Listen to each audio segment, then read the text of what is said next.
ये है पूरा विंटर वंडरलैंड। नमस्कार साथियों, मेरा नाम है संदीप गुसाई।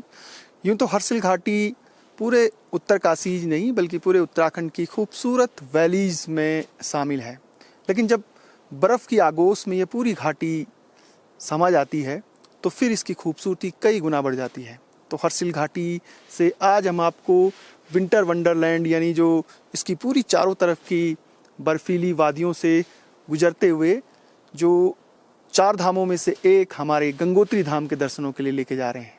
यकीन मानिए ये जो सफ़र है देवदार के पेड़ों के बीच से होते हुए निकलना और गंगोत्री धाम तक पहुंचना अपने आप में अद्भुत सफ़र है। तो इस सफ़र की शुरुआत हमने हर्सिल से शुरू की थी, जो पूरी तरीके से इस समय वाइट वॉश है, पूरा बर्फ़ की आगोश में है। और यहाँ से आगे जैसे जैसे हम आगे बढ़ेंगे तो किस तरीके की चुनौतियाँ रहती हैं और विंटर में जो गंगोत्री धाम है उस तक पहुँचने के लिए क्या आपको एहतियात बरतनी चाहिए जब सड़क पर बर्फ़ हो, और वहाँ किस तरीके के नज़ारे हैं वो आप पूरी स्टोरी में आप देखेंगे। तो चलते हैं विंटर वंडरलैंड यानी हर्सिल से गंगोत्री की तरफ।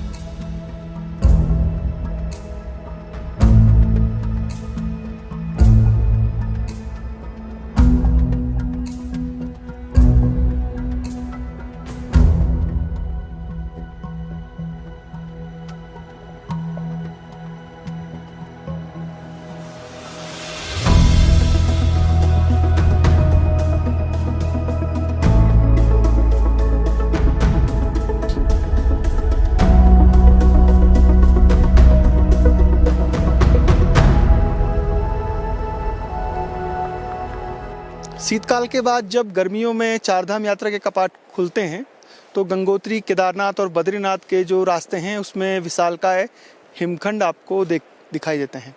सर्दियों में जब बर्फबारी होती है तो सड़कों और पैदल मार्गों पे ऊपर से जो बर्फ़ लुढ़क कर नीचे आती है यानी एवलांच के माध्यम से, तो वो एवलांच के जोन बने होते हैं। और हर्सिल से जब आप गंगोत्री की तरफ बढ़ते हैं तो उसमें 2-3 पॉइंट हैं एवलांच जोन के। तो बर्फ़बारी होती है, ऊपर से बर्फ़ एवलांच के माध्यम से नीचे आती है और एक विशालकाय हिमखंड तैयार करती है वो। ठीक ऐसे ही जब गौरीकुंड से केदारनाथ की तरफ बढ़ते हैं तो करीब 5-6 पॉइंट हैं जो बड़े एवलांच जोन प्रोन इलाके हैं और वहाँ पर बर्फ़ फिसल कर नीचे आती है और बड़े हिमखंड तैयार कर देती है। उसी को हम जब यात्री और टूरिस्ट आता है तो उसको ग्लेशियर समझता है, बल्कि वो ग्लेशियर नहीं है, वो ठोस बर्फ़ है जो ऊपर से लुढ़क कर और एक जगह जमा हो जाती है और वो बहुत समय तक रहती है। कई बार तो अगर आप हेमकुंड साहिब की यात्रा करें तो जुलाई तक वो बड़े जो हिमखंड है वो दिखाई देते हैं। दूसरी महत्वपूर्ण बात जो है वो जो गंगोत्री धाम की यात्रा के लिए वो है ये सड़क।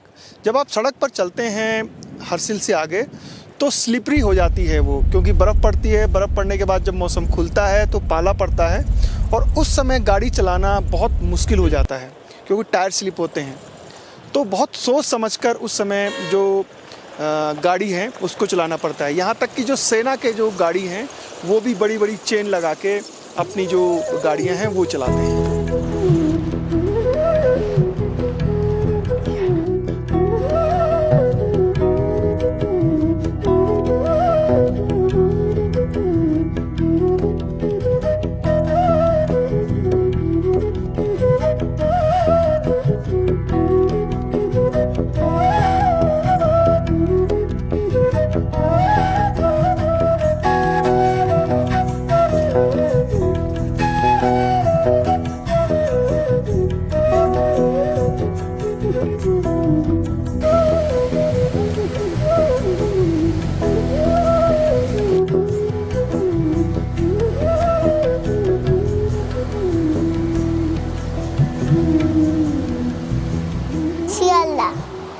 कोलकाता।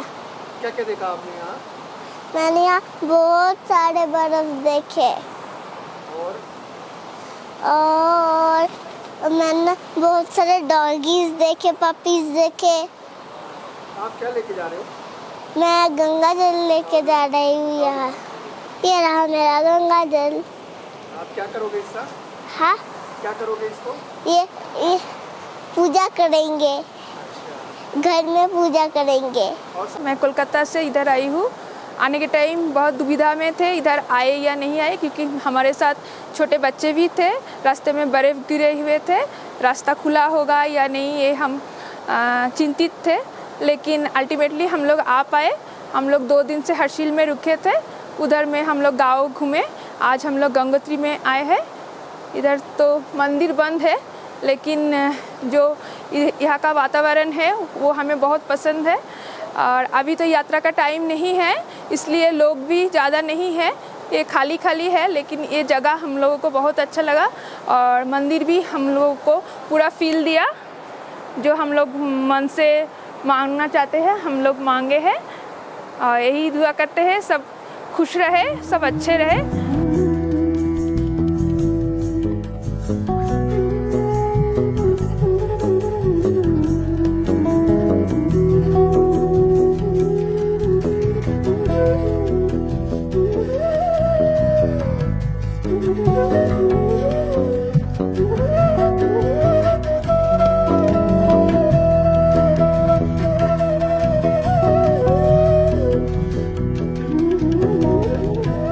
विंटर में यूँ तो चारधाम यात्रा बंद हो जाती है।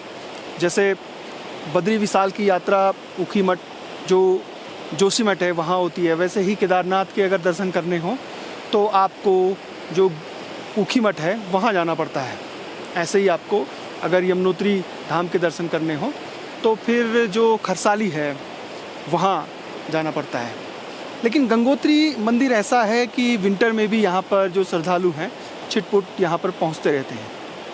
जब पूरी ये सफ़ेद एक लेयर यहाँ जम जाती है विंटर में, तो गंगोत्री धाम में जो हर्षिल घूमने के लिए आते हैं वो गंगोत्री धाम तक पहुँच जाते हैं। अभी चारों तरफ सन्नाटा है। भागीरथी की ये जो एक धारा है वो शांत यहाँ से आगे की तरफ बढ़ रही है, और इसके चारों तरफ जो पीक्स हैं, यानी जो चोटियाँ हैं, ठीक पीछे जो भागीरथी पीक्स दिख रही होगी, वो सब बर्फ़ से लदगद है।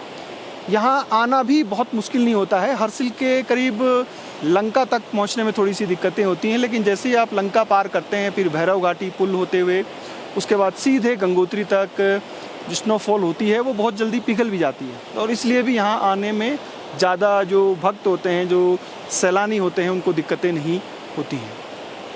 अभी मौसम ऐसा लगता है कि एक तरफ जब पीक टाइम आता है मई जून में, उस समय की जो श्रद्धालुओं का शोरगुल है, जो पूरी भीड़ उस समय उमड़ती है, और इस समय बिल्कुल शांत। तो आप गंगा जल यहाँ से लेके अपने घरों के लिए लौट सकते हैं।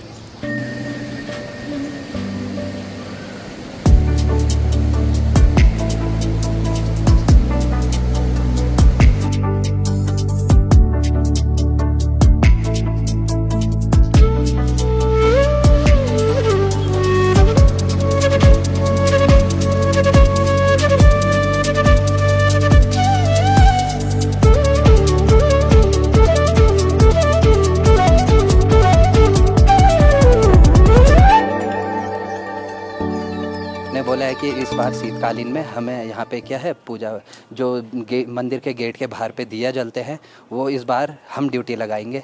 ये हमने सचिव जी से कहा है। फिर सचिव जी ने हमें 4 लड़कों को यहाँ पे चुना है। शीतकालीन क्या है आरती जो यहाँ पे दिया जलता है मंदिर के गेट के बाहर, ये 4 लोगों को चुना गया है, जिसमें हमने 15-15 दिन शिफ्ट लगाई है। यहाँ पे 15 दिन 2 लड़के रहते हैं, 15 दिन हम 2 रहते हैं। जी तो मतलब गंगा आरती और दिया जलाने का काम आप लोग? जी, ये पुरानी परंपरा चलती आ रही है जो यहाँ, क्योंकि पहले देखिए अब यहाँ 3 फुट भी मुश्किल से बर्फ़ पड़ती होगी यहाँ पे।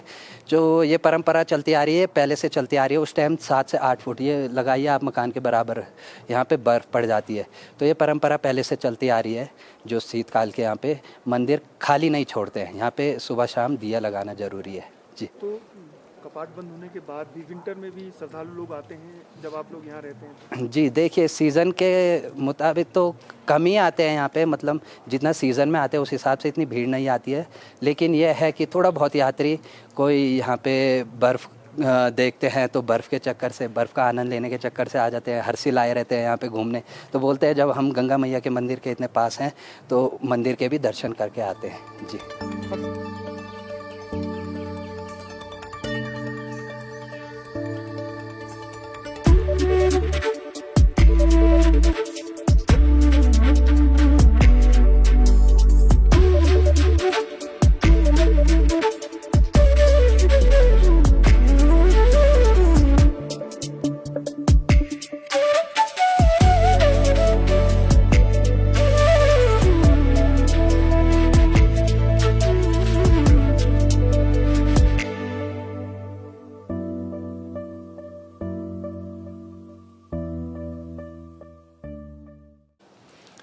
अभी कपाट बंद है और इस साल 19 अप्रैल को यानी अक्षय तृतीया के दिन जो गंगोत्री मंदिर के कपाट खुलेंगे। इस समय जब विंटर का समय है तो पूरा सन्नाटा है। हर साल गंगोत्री और इस पूरे इलाके में बर्फ़ जो है वो कम पड़ रही है या फिर बर्फ़ के जो पड़ने का समय है वो पीछे की तरफ खिसकता जा रहा है। आज से करीब 10-15 साल पहले नवंबर से बर्फ़ गिरनी शुरू हो जाती थी, फिर दिसंबर, जनवरी और फरवरी तक की 4 महीने पूरी इस गंगोत्री घाटी में ये घाटी बर्फ़ से ढकी रहती थी। लेकिन धीरे धीरे अब ग्लोबल वार्मिंग की वजह से जो बर्फ़ पड़ने का समय है उसमें भी लगातार बदलाव होता जा रहा है। और यही वजह है कि जब बर्फ़ कम पड़ रही है तो सड़कें खुली हैं, तो जो सैलानी और श्रद्धालु गंगोत्री और मुखवा मंदिर के दर्शनों के लिए आते हैं वो फिर माँ गंगा के इस धरा पर भी पहुँचते हैं। दर्शनों के लिए फिर वो मुखवा चले जाते हैं जो मूर्ति है उसके दर्शन करने के लिए, और माँ गंगा का जो जल है यहाँ से लेके जाते हैं।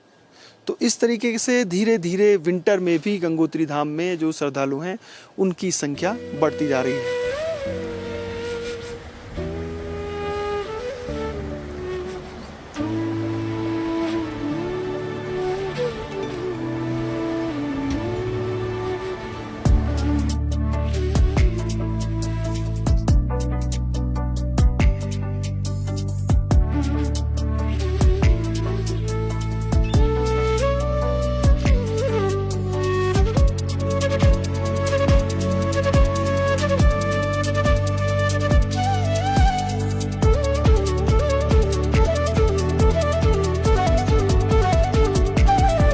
विंटर में हम गंगोत्री में आए हैं, यहाँ पे बहुत अच्छा फील कर रहे हैं क्योंकि हर वक्त जब मेरे फैमिली वाले से पहले आए थे तो बहुत भीड़ था, तो उनका दर्शन ठीक से नहीं था या तो फिर बहुत सारा ट्रैवल का ये दिक्कत नहीं। लेकिन अभी विंटर के टाइम में तो खाली है, तो ये एक डिफरेंट एक्सपीरियंस है कि लाइक आप आराम से घूम सकते हैं पूरा गंगोत्री और आप पानी लेके जा सकते हैं यहाँ से। और हमारा तो ऐसे हो गया कि लाइक अभी घर से सब कॉल करने लगे कि लाइक आप हमारे लिए भी गंगा का जल लेके आओ, तो अभी लेके जाना है। लेकिन हमारा फ्लाइट का जर्नी है तो देख रहे कैसे लेके जाना है, कितना बॉटल लेके जा सकते हैं, लेकिन ज़रूर लेके जाएंगे यहाँ से।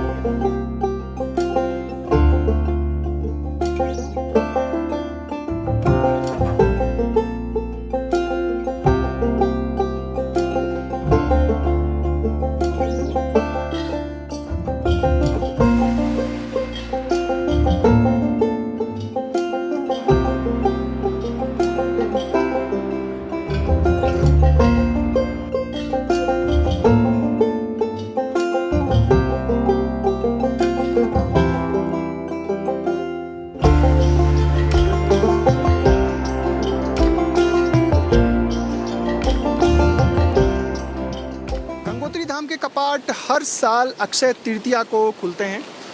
अक्षय तृतीया कभी मई के पहले हफ्ते में आती है और कभी अप्रैल के अंतिम हफ्ते में, और फिर जो दीपावली के भैया दूज के दिन यानी भैया दूज के दिन गंगोत्री धाम के कपाट बंद कर दिए जाते हैं। तो ये पूरा जो समय है उस समय यात्रियों के देश विदेश के अलग अलग हिस्सों से माँ गंगा के धाम में दर्शनों के लिए यहाँ पहुँचते हैं।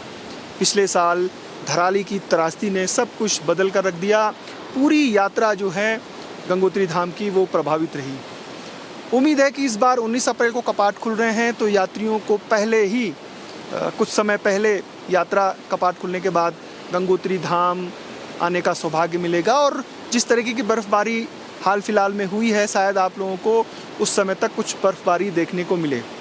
विंटर टूरिज़्म को बढ़ाने के लिए सरकार उत्तराखंड की लगातार कोशिश कर रही है और इसी के लिए मुखवा और हरसिल में इसको प्रमोशन किया जा रहा है। लेकिन गंगोत्री में विंटर में आना अपने आप में एक अद्भुत पल होता है, जब आप चारों तरफ स्नो पीक कैप जो हिमालयाज़ की पीक्स हैं उनको देखते हैं और गंगा की जो अविरल धारा है उसकी शांत और मध्यम आवाज़ को सुनते हैं।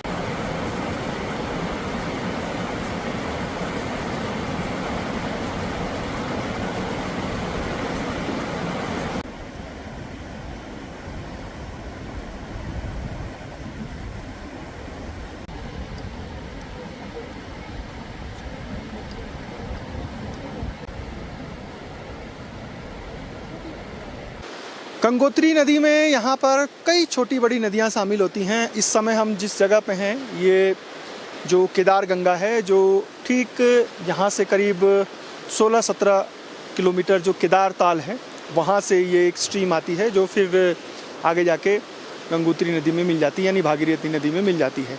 इससे थोड़ा सा आगे फिर रुद्र गंगा इसमें शामिल होती है और भैरव घाटी के पास जो जानवी नदी है जो नीलौंग की तरफ से आ रही है वो उसमें शामिल होती है।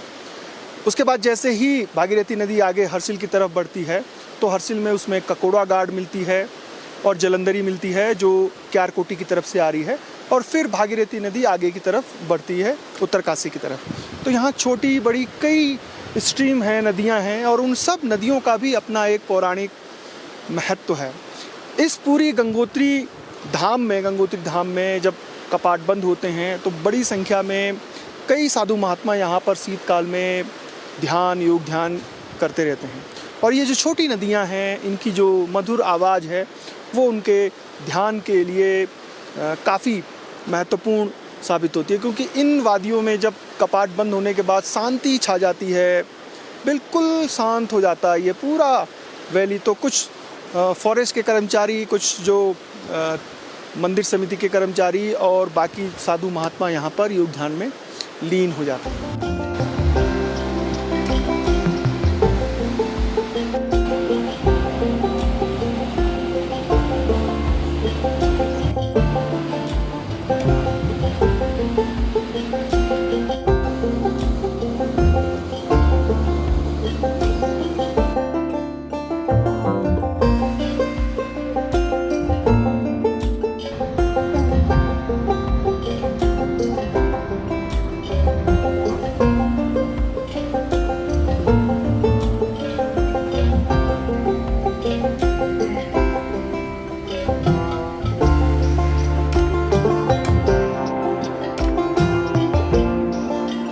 यूँ तो सर्दियों में जब भी बर्फ़बारी होती है हिमालय में तो हिल स्टेशन जो हैं वहाँ बड़ी संख्या में सैलानी घूमने के लिए आते हैं।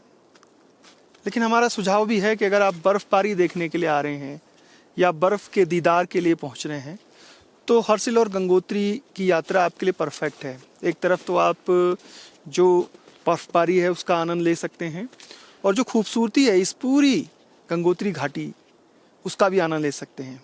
और जब माँ गंगा के धाम के दर्शन हो जाएं इस दौरान तो फिर वो यात्रा अपने आप में ही जो है वो सुखद रहती है।